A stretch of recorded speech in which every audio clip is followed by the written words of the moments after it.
It is so good to see you today. Everybody check your watch. Because I have no idea how long I'm going to be up here. Man had been having some health problems. Oh, by the way, we're going to Proverbs 23. You don't need to look. Just put your book down. I'll tell you what it says in a minute. Man been having some health problems. He's having some bad episodes. He'd get to where he couldn't breathe. His face would turn red. He's having severe chest pains. And it kept getting worse and worse. He finally went to the doctor. The doctor ran a bunch of tests on him. Test came back and he said, we cannot come to a conclusion as to what your problem is. He said, your face turning red, you can't breathe. Having severe chest pains. Obviously, you have a severe heart problem, but we don't know. There's nothing we can do for you. Man says, well, if I'm in that bad a shape, I'm going to live it up. I'm going to spend some of this money I've been hoarding. And he said one thing, he started doing things he'd never done, eating fancy foods and all that stuff. And he said, one thing I have always wanted to do, I wanted to have me a tailor-made suit.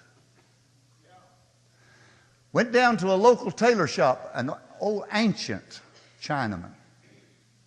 Met him, and he said, I want to have a tailor-made suit. I want it all. I'm going to get a new outfit. I want new shoes, suit, shirt, tie. The old Chinaman backed up, looked at him, and said, shoe, 11D. Man said, that's right. He said, coat, 44 long. Man is astounded. He said, that's right. He said, waist, pants, 36, 32. Man just could not believe it. This man is dead on. Shirt, 16 and a half, 35. No, you missed it that time. I wear a size 15. Gentleman said, no. 16 and a half, 35. No, I have always worn a size 15. I wear a size 15 neck. Chinaman, no. 16 and a half, 35. Wear 15, can't breathe, face turn red, have severe heart pain.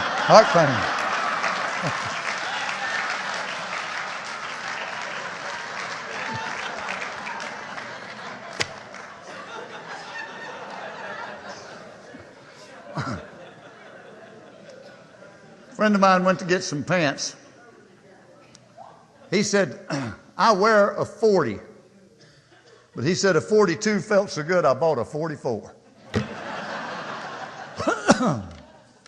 We're going to look at Proverbs 23, verse 7. And you don't need to look, because it's been so misunderstood and misread so many times, I don't want you to read it right now.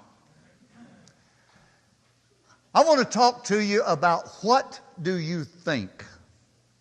Proverbs 23, 7 says, as a man thinketh in his heart, so is he.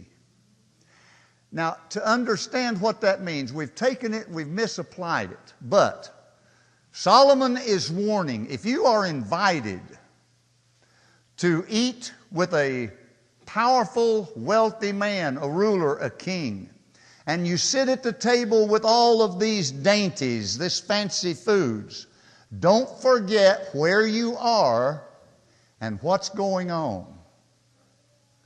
And when you listen to this man, this powerful man, don't get carried away with what he says. Because what he says may not be what is in his heart. And it's as a man thinketh in his heart, so is he. Now, I'm going to ask you questions. What do you think? Now, that is a provocative question in itself, because it assumes right off the bat that you think. Which is not necessarily true. It's also provocative because it assumes that the questioner is wanting to know what you think. And that's not necessarily always true. Why is that question? What do you think? Why is that question so compelling? Now you think, what do you think? When someone asks you what you think, that means they have enough respect for you to want to know what's on your mind. That's a compelling question because we all know that what we think has a powerful impact on what we do and how we act. When I was a kid in North Carolina, I'll tell you this story real quick. I was a kid in North Carolina. I stepped on a rattlesnake, a timber rattler. It was about 5.5 feet long, had 5 rattlers and a button, and it's about as big around as my arm is now. And I stepped on that puppy, and he started singing me a tune. And I felt led to move. I didn't have to pray about it. I didn't have to think about it. I didn't have to call a board meeting. I didn't have to have a committee meeting. I felt led to move.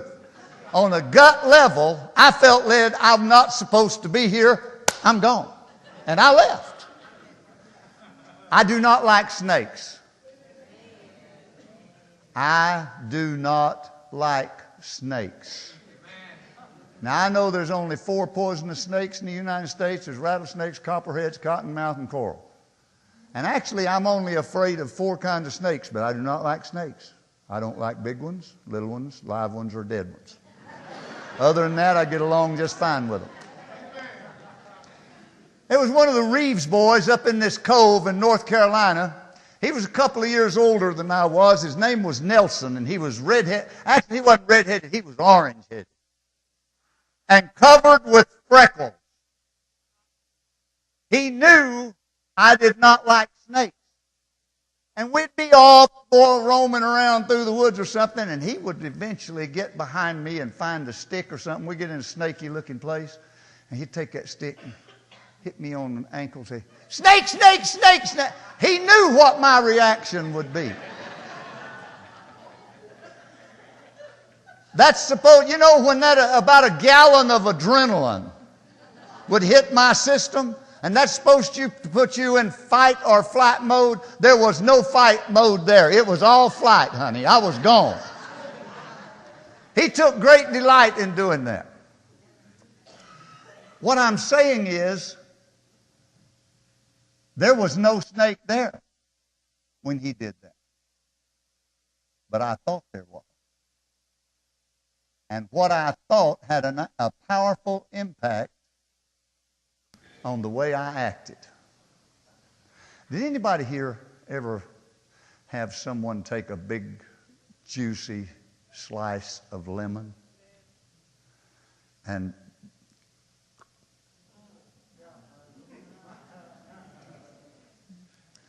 did that make your mouth go to watering and pucker up? A little thing down here just.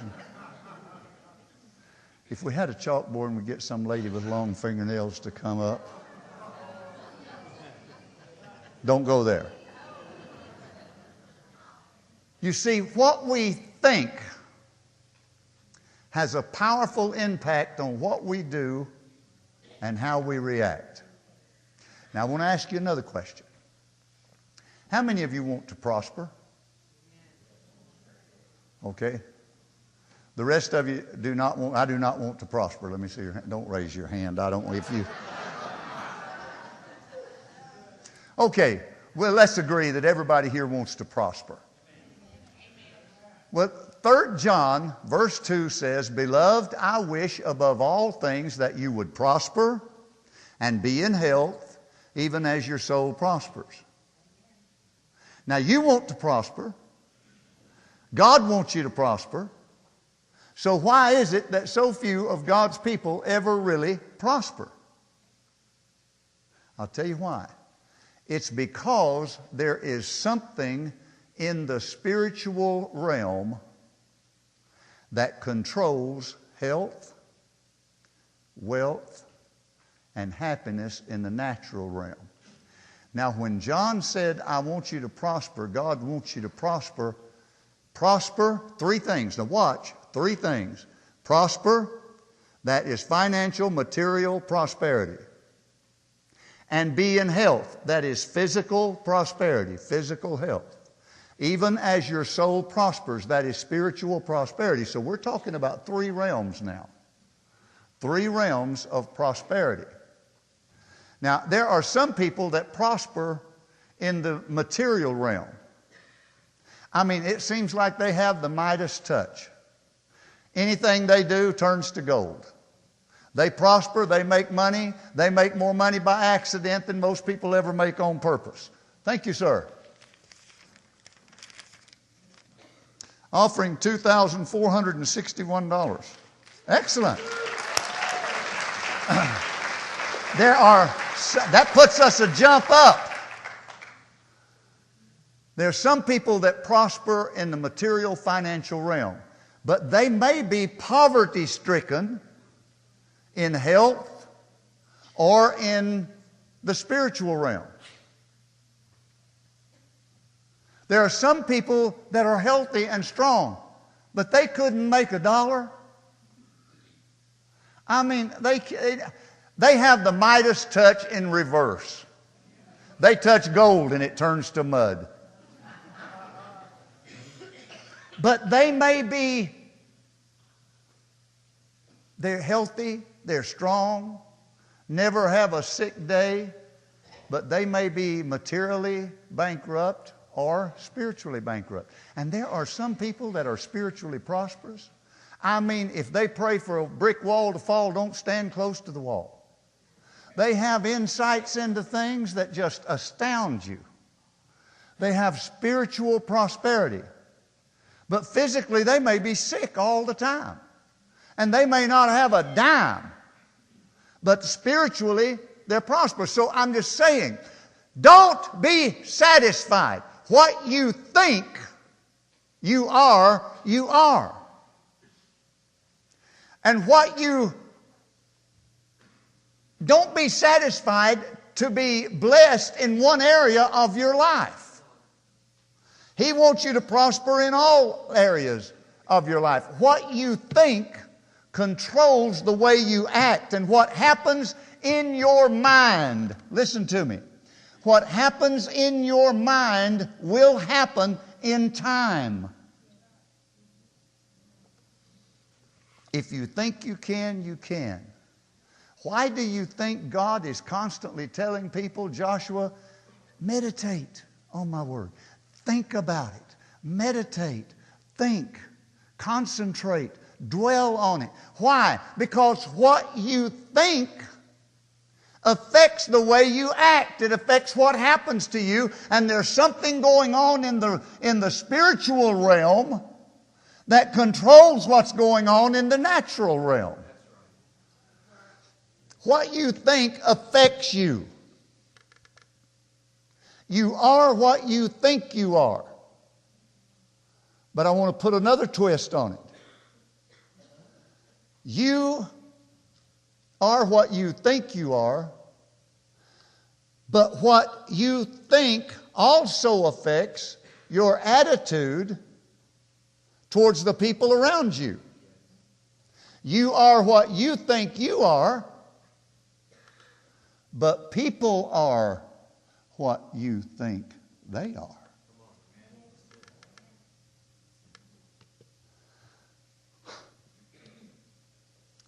If a wife thinks her husband is a rat, he's a rat. If she thinks he's a hero, he's a hero. If parents think their kids are no good, they're no good. But if they think they're great, they'll be great. If you think your boss is a snake, he'll be a snake. But if you think he's all right, he'll probably be all right. Now, people may be a lot of things, but people are to you what you think they are. Now, stay with me. Your pastor is to you what you think he is. In Titus 1:1, Paul the apostle said to a young minister by the name of Titus, verse 1, he said, I am an apostle according to the faith of God's elect. He said, in other words, I am what people think I am. I will be to you, Titus, whatever you think I am to you. Now, there are some people that look to me as their pastor. Some people look to me as the apostle, the bishop, the shepherd of their soul. But there's another group that looks to me in a whole different frame, and I won't tell you what they think. But I promise you this, I am to you what you think I am. You are what you think you are, and people are to you what you think they are. That may not be what they are, but they are to you what you think they are. What do you think? Because what you think affects the way you feel. The power of suggestion is a powerful thing. The same idea repeated over and over in your mind becomes a reality.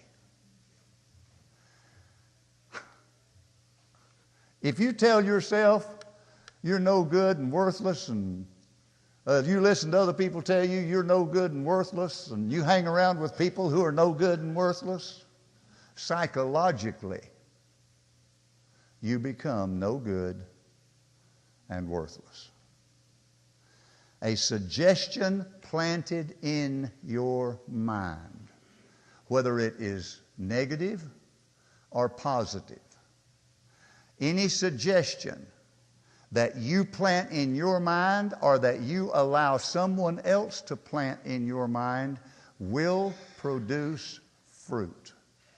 Whether it's negative or positive, it will produce fruit. Whatever you sow, whatever thought you sow in your mind, you will reap what you sow. Now, some of you get out here sowing wild oats all week and come to church on Sunday morning praying for a crop failure.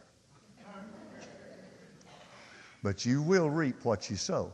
You be careful. I'm just saying, be careful. What you allow yourself to meditate on, to concentrate, to dwell on. And you be very careful what you allow other people to plant in your mind, because it will produce and it will bear fruit. You are what you think you are, and whatever you're thinking about, it's going to affect the way you feel. Now, most of us feel bad in one way or another. And most of us have some aches and some pains. And I dare say everyone here has something we could feel bad and depressed about. And the strange thing is, you know, when we feel bad, we want everybody to know how bad we feel. Because we want sympathy. We want attention. Oh, I don't want sympathy and attention. You lying through your teeth. We all like a little sympathy, and sometimes we will embellish how bad we feel, how sick we are, how miserable we are because we're needing some attention. Hello?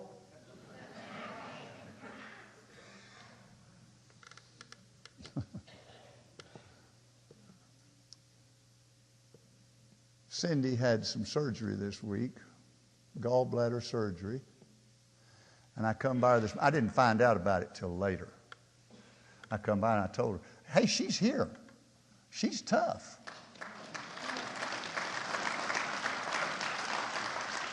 I told her I was not real happy with her. Said, you could have at least let me know what was going on. Her attitude, well, there wasn't nothing you could do about it. Just pray for me. You know. But that's true. But anyway, she was not looking for sympathy except from Al. And he didn't get it. She didn't get any of it.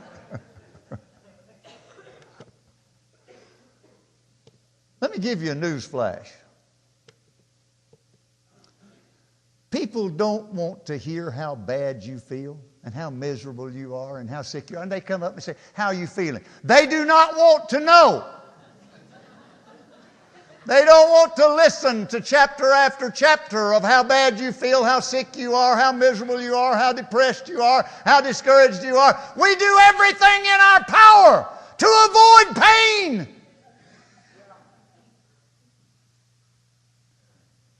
And here you are dumping all your pain on them. They will avoid you. They don't want to be around you. So just talking about it. Just quit talking about it.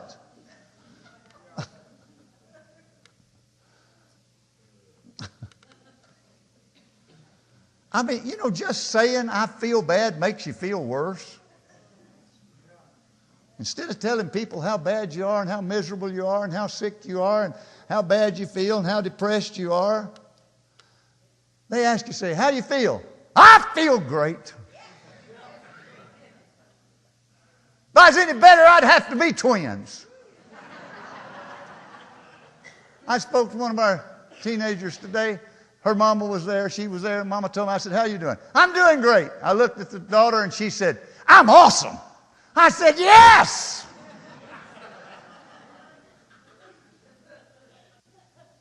When you come, you may be having some aches and pains, but when you start telling them how great you are, how good you feel, you automatically present an image of health, wealth, prosperity, blessing.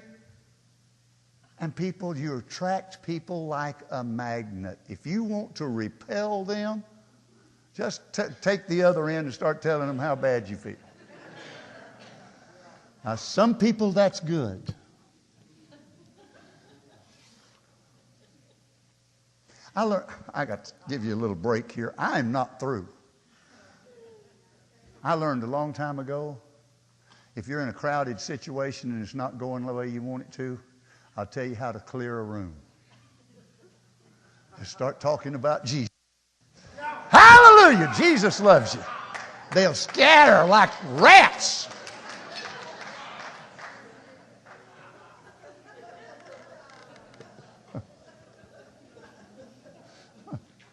What do you think?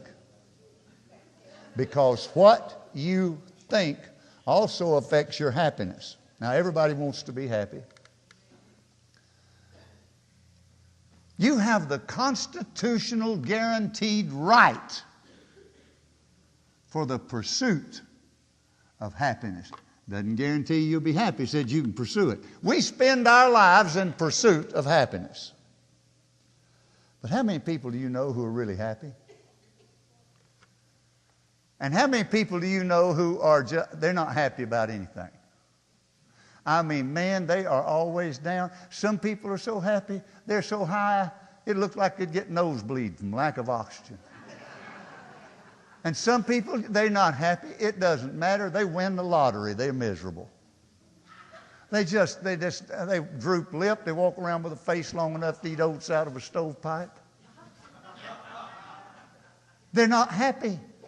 And you can't make them happy. I don't care what you do. Happiness is feeling good about yourself. If happiness is what's happening around us, we don't have much to be happy about. I mean, you watch the news. You watch them blonde foxes on Fox. There's nothing to be happy about. It's all miserable. War, terrorism, inflation, gas prices, food prices, hurricanes and floods and disasters. Depressing. A couple of rapes and 2 or 3 murders thrown in to boot. I wonder what happened. Somebody just gave all of them a happy pill one morning when they showed up for work. What's a good happy pill? What? That'll do it. I maybe need one.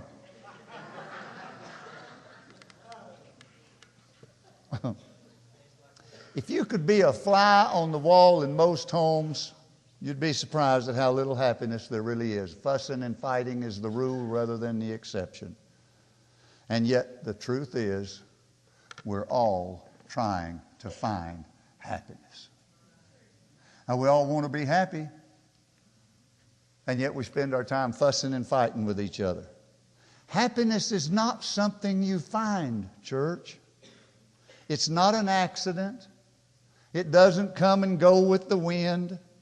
You've got about as much chance of stumbling onto happiness as you do of inheriting $1 million from a rich uncle you didn't know you had. It's just not going to happen. Most people have the after, and I think this is a disaster. Most people have an after theory of happiness. After my workload gets a little easier, after I get a raise, after I get this paid off, after I get the house paid off, after I get the car paid off, after the kids get in school, after the kids get out of school, after they get out of the house, we're going to be happy.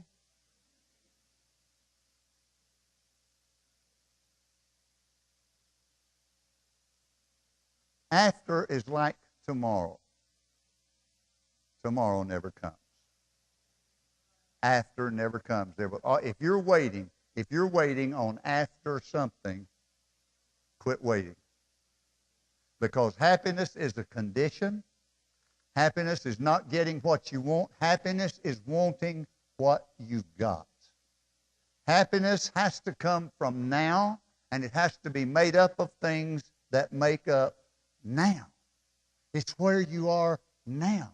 It's what you are now. Happiness is a state of mind. It's a decision. You decide what emotions will rule your life. You decide to accept or reject defeat, to be a success or to be a failure. You decide if you're going to feel inferior and have that I can't do it attitude, or you can decide I can do all things through Christ that strengthens me. As a man thinketh in his heart, so is he.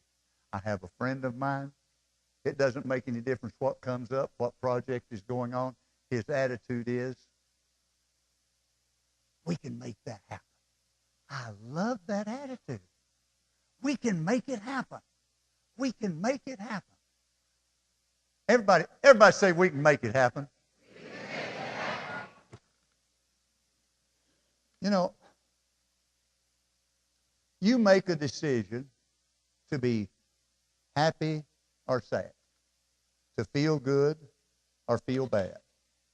You make a decision. Jeremy used to tell me this all the time.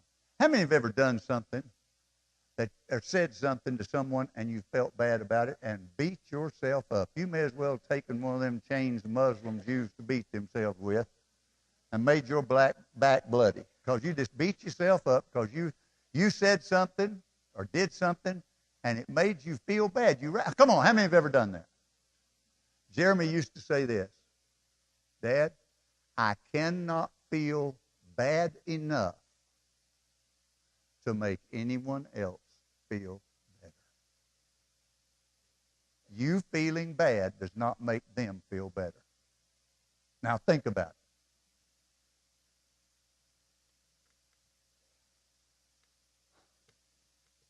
Everybody ought to make a happy list. When you're feeling sorry for it, take your happy list out and look at it. What have you got to be happy about? Are you reasonably healthy? You are, or you wouldn't be here today. You're healthy enough to be here. You were able to get out of bed this morning. Any day you get up is a good day. Come on. You got your family. You live in America. You have opportunity. You have a chance to vote on Tuesday.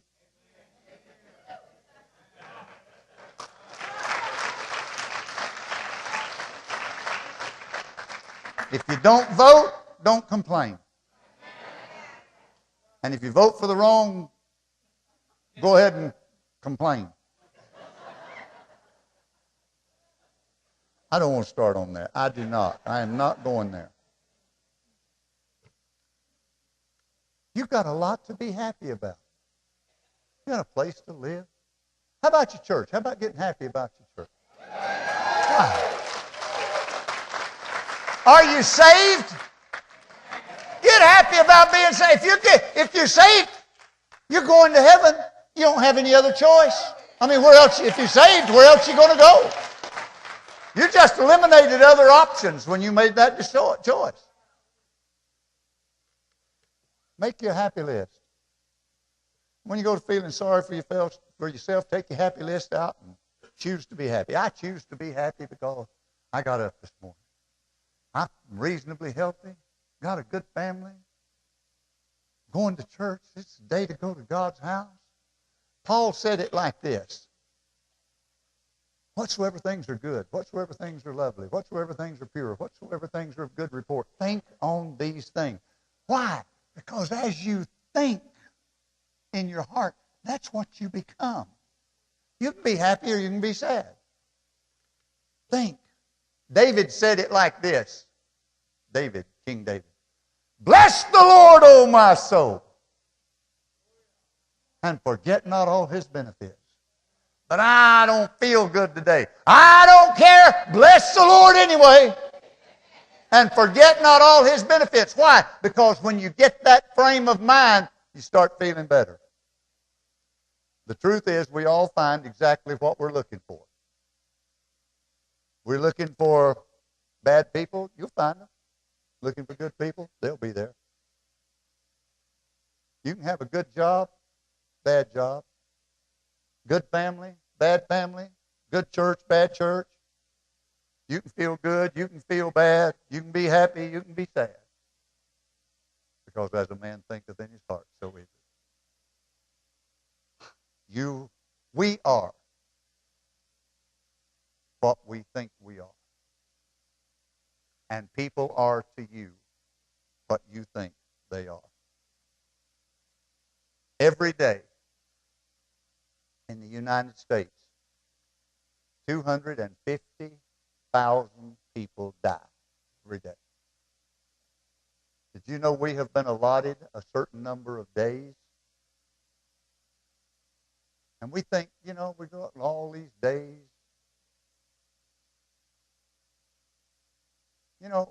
Our lifespan has been increased. We're living longer now than we have before, back till people quit dying years ago. They decided not to die, so they didn't die. They'd lived a long time. We're living our lifespan extended. Do you know, they talk about 70. I don't believe that. I believe we're supposed to live to be 120. When Moses said that our people are dying at 70, when they're supposed to be 120, he was complaining because they're dying too soon. God said, well, I got to kill them off so I can get the rest of you into the promised land.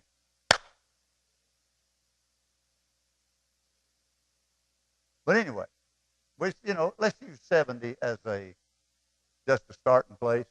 And those of us who are over 70, we don't care what the statistics say. We don't believe them anyway. But it's easy figuring. If you live to be 70 years, do you know how many days you've got? Oh, we think, boy, we got lots of days. Really? 70 years, you got 25,500 days.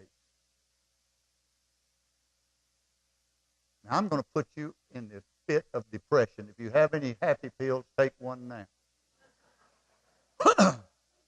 Pass them around. The rest of us are going to need one too. But it'll be real short. I'll put you depressed for a real short period of time. If you're 35 years old, you've only got 12,250 days left.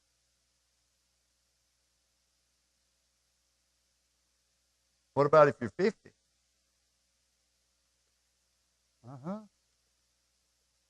For 50, you got 7,775 days. What about 60?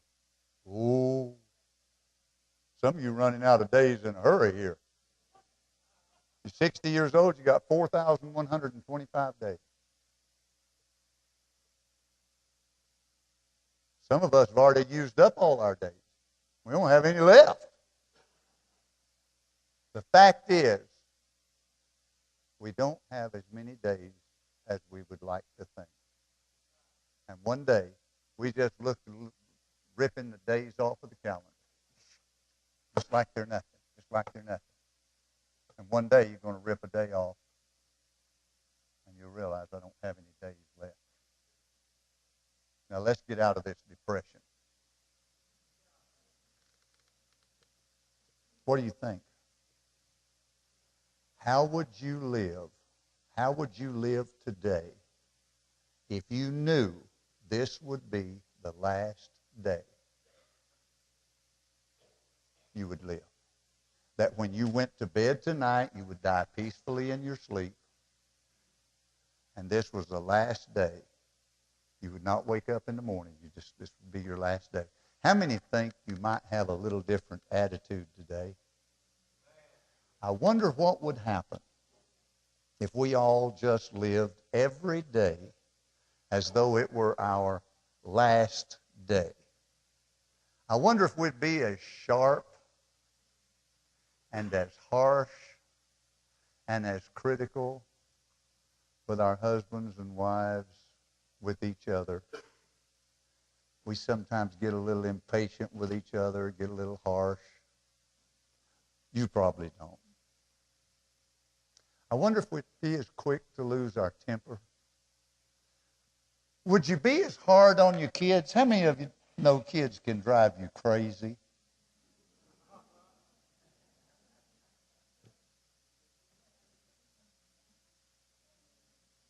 Mac, where'd you get this bad attitude? I inherited it from my kids.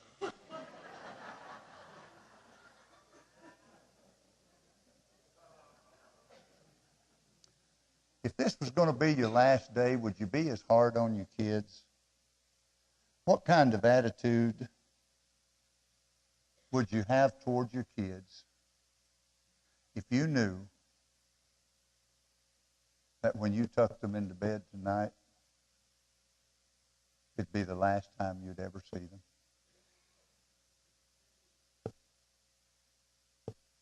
What if they're already grown? Do you think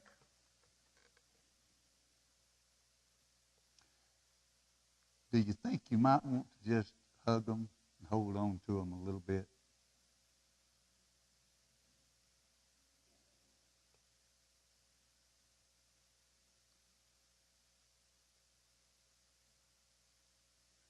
Tell them you love them. Look them in the eye and tell them how proud you are, and just touch them. Just touch them.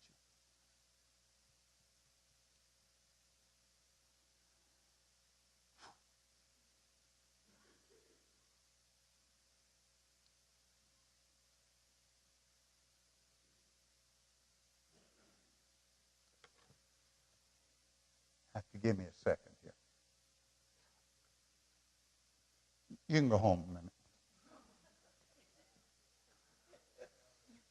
Love you. Proud of you.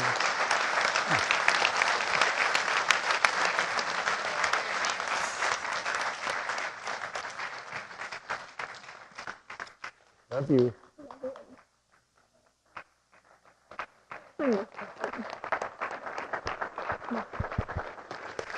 I don't know where Jeremy went.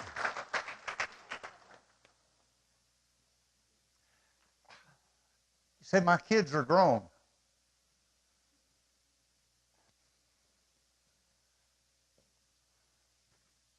I'd give anything if I could hug my dad.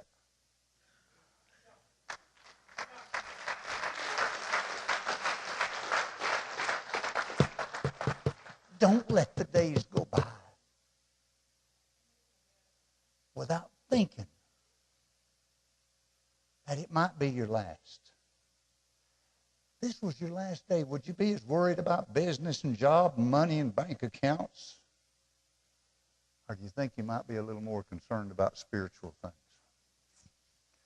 I know there's a Kleenex here somewhere. I may need more than one.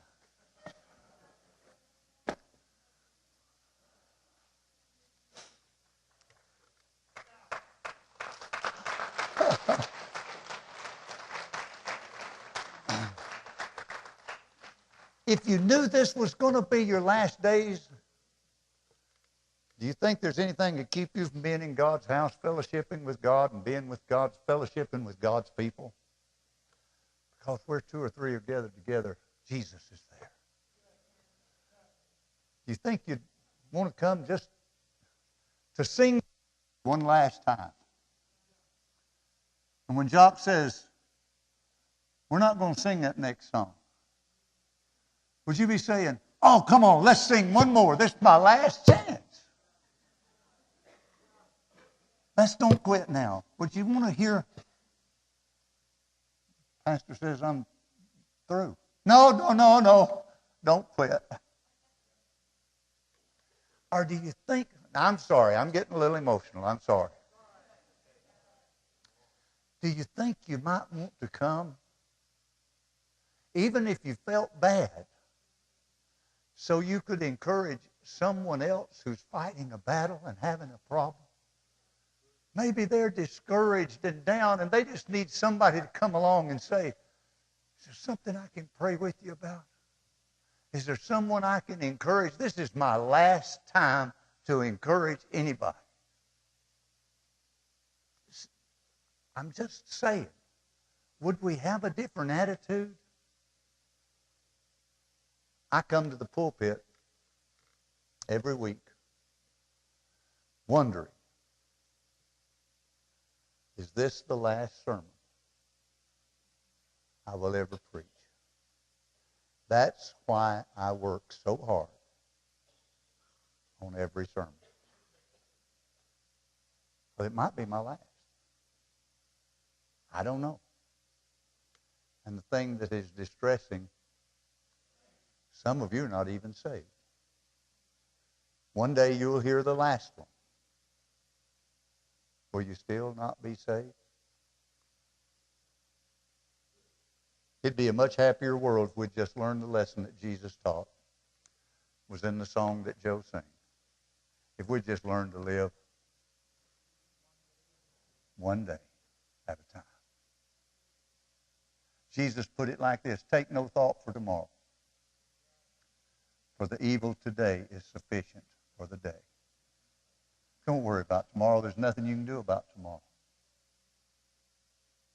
You see, no man, God says, boast not thyself of tomorrow, for no man knows what a day may bring forth. Job said it this way, life passes with the swiftness of a weaver's shuttle. And so the Apostle James put it this way, life is but a vapor. It appears for a little while, and then it vanishes away. It's gone before you know it. You look back on our lives, most of us carrying a little age, we look back on our lives and say, where did it go? Where did it go? That's why Joe and I decided we would. I think God decided it for us that we would start the sheep shed because we did not want to waste our lives. Whatever's left, we didn't want to waste it. One day it will be the last day for you. We just realize how fortunate we are just to have this day. I think we would avoid saying and doing a lot of things that cause so much hurt and pain and depression and discouragement in other people. Heartache, sadness. And we wouldn't worry about a lot of things that we worry about. I'm through. Every day is a bonus. Because no day is guaranteed. When are some of you going to get saved? You knew I was coming to that, didn't you? When are some of you going to quit putting it off? Some of you, you've had an experience with Jesus Christ. There was a time in your life when the fire of God burned hot in you, and right now you're about as cold as you can get. You know it, I know it, and God knows it. Some of you need to rededicate your life. You just need to come and say, I am not faithful. I'm not a tither. I'm not living for God the way I want to. I want to rededicate my life. And some of you just need to come and say, I want to get saved. I'm not right with God. Some of you haven't been baptized. If this was your last day, you think there's anything to keep you from getting saved or getting rededicating your life or getting baptized or joining the church, you'd be flocking down here. And some of us, the others ought to be flocking down here and say, wait a minute, don't take no chances here. I'm too close. Come on, church. Some of you haven't joined the church. What are you waiting on? Cast your lot. You close your eyes.